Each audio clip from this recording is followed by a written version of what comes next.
Saudara anak AG divonis hukuman 3 tahun 6 bulan penjara oleh Hakim Pengadilan Negeri Jakarta Selatan dalam kasus penganiayaan terhadap David Ozora.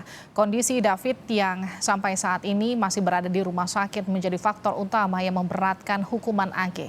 Apakah vonis ini sudah maksimal dan sesuai harapan keluarga? Bagaimana kemudian respon keluarga David atas vonis ini? Kita akan sapa Paman David Ozora, Alto Luger. Selamat malam Pak Alto. Halo, selamat malam, Livi. Kita juga akan sapa pakar hukum pidana dari Universitas Pelita Harapan, Jamin Ginting. Pak Jamin, selamat malam. Selamat malam, Mbak Livi. Saya ke Pak Alto dulu ya, Pak Jamin. Pak Alto, bagaimana respon keluarga atas vonis AG, Pak Alto? Yang pertama adalah keluarga berterima kasih dulu ya kepada rekan-rekan media yang sudah cover berita ini. Ini hari ke-50 David berada di ICU. Yang kedua tentunya sebagai orang tua itu pasti berharap anaknya itu sempurna seperti pada saat dia dilahirkan.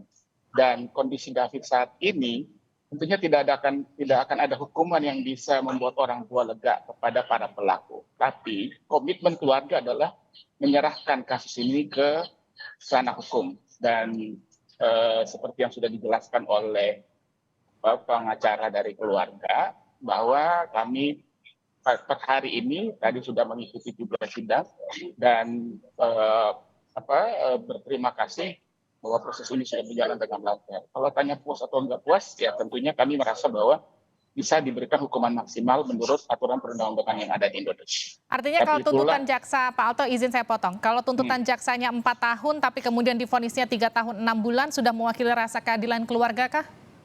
Kalau bilang rasa keadilan, ya tentunya kami secara subjektif kami menganggap itu tidak. Tapi inilah proses hukum yang dari awal keluarga juga mendorong untuk dilakukan lewat proses hukum. Baik, apa yang jadi poin penting bagi keluarga dari vonis ini? Bisakah kemudian ini jadi pembelajaran bagi seluruh anak muda di Indonesia untuk kemudian tidak mengulangi lagi peristiwa yang terjadi pada David? Saya kira pembelajaran terhadap anak muda di Indonesia itu bukan tanggung jawab keluarga ya. Keluarga hanya melihat bahwa saat ini David masih di ICU. Kalau si AG ini dia dengan 3 tahun setengah dapat 2/3 tanpa remisi, itu dia mungkin 1 tahun setengah udah keluar. David masih berada di ICU. Belum tentu 1 tahun setengah itu dia bisa berinteraksi seperti David sebelum dianiaya berat ini.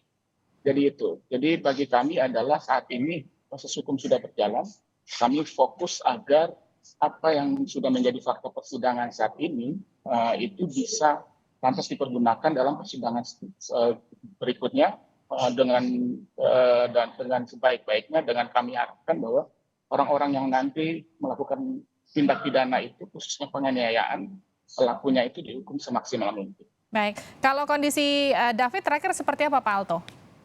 Oke, jadi tanggal 8 kemarin David sudah melakukan proses stem cell dan karena kondisi tubuhnya baik itu stem cell-nya dilakukan bukan dengan disuntik di tulang belakang tapi lewat infus yang sudah ada.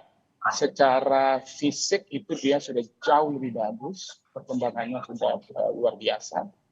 Saat ini lagi melakukan terapi karena kita belum tahu pasti 100% apakah saraf keseimbangannya itu sudah normal kembali. Khusus untuk syaraf pikiran, memori, komunikasi kognitif dia, saat ini sudah ada beberapa memori dia yang kembali, tapi masih belum sempurna. Dan jadi kami selalu mengatakan bahwa saat per hari ini David masih melakukan komunikasi satu arah. Dia merespon kepada pertanyaan, tapi tidak berada dalam kemampuan untuk berdialog dengan orang. Kalau sempat beredar di media sosial ada selebritas Inul Daratista bersama sang suami yang datang menjenguk, artinya sudah bisa mulai ada kunjungan dari keluarga ataupun dari kerabat untuk kemudian bertemu dengan David ya, begitu ya Pak Alto? Betul sekali, jadi memang dengan kondisi dia yang sudah semakin membaik, itu kami berupaya agar ada interaksi dengan orang-orang yang berada pada memori dia sebelumnya. Sehingga bisa memicu ingatan dia untuk kembali, bisa train syaraf dia, khususnya otak dia, agar bisa berpikir seperti David yang dulu. Karena kan dia memory loss juga ya. Sampai dengan hari ini dia tidak tahu kenapa dia ada di ICU. Dia tidak tahu. Baik, saya izin ke Pak Jamin dulu ya Pak Alto. Pak Jamin, vonis ini sudah memperhatikan status AG kah yang kemudian dianggap mengikuti sistem peradilan pidana anak? Ya, tentu sebagaimana yang sudah pernah saya jelaskan juga, terkait dengan sanksi pidana anak yang setengah dari sanksi maksimum. Jadi kalau 12 tahun dia 6 tahun, lalu 6 tahun dituntut oleh JPU 4 tahun, lalu diputuskan 3 tahun setengah, itu artinya 3/4 daripada tuntutan jaksa penuntut umum itu dikabulkan, ya lebih jauh dari lebih setengah begitu. Nah, apa indikator ini juga bisa menjadi indikator bagi nanti buat Dandi Satrio dan juga Shane Lucas, yang mana mereka juga nantinya 3/4 ya dari tuntutan jaksa kemungkinannya dihukum seperti itu, karena kan ini sama. Walaupun kita ketahui peran daripada Mario Dendi itu kan lebih besar ya dibandingkan dengan AG dan juga dibandingkan dengan Shane Lucas. Jadi kemungkinan juga maksimum pemidanaan itu lebih besar ke Mario Dendi dibandingkan dengan Shane maupun AG ini, begitu Mbak. Seberapa besar kemungkinan banding untuk meringankan hukuman ini? Saya kira kalau saya menjadi kuasa hukum, saya kira nggak perlu lagi ada upaya hukum terkait dengan ini, begitu loh. Ya, artinya kalaupun dia melakukan upaya hukum banding contohnya tadi Mbak Livia sebutkan, itu saya kira tidak akan mengurangi hukuman karena peran yang sudah dibacakan oleh hakim tadi sudah cukup jelas bagaimana keterlibatan AG dalam melakukan suatu perbuatan ini. Dan karena statusnya sebagai anak, ya tentu dia juga mau kasus ini cepat selesai. Ini akan menjadi trauma yang cukup besar kalau dia banding atau kasasi terhadap kasus ini. Dia makin lama akan terpukul juga gitu sebagai anak, begitu Mbak. Baik, terakhir saya ke Pak Alto. Pak Alto, Shane dan juga kemudian Mario ini masih menunggu vonis yang kemudian akan berlangsung rencananya setelah Idul Fitri nanti. Harapan keluarga seperti apa? Harapan keluarga tetap dari awal. Yang pertama adalah posisi kami tidak ada maaf dan tidak ada perdamaian.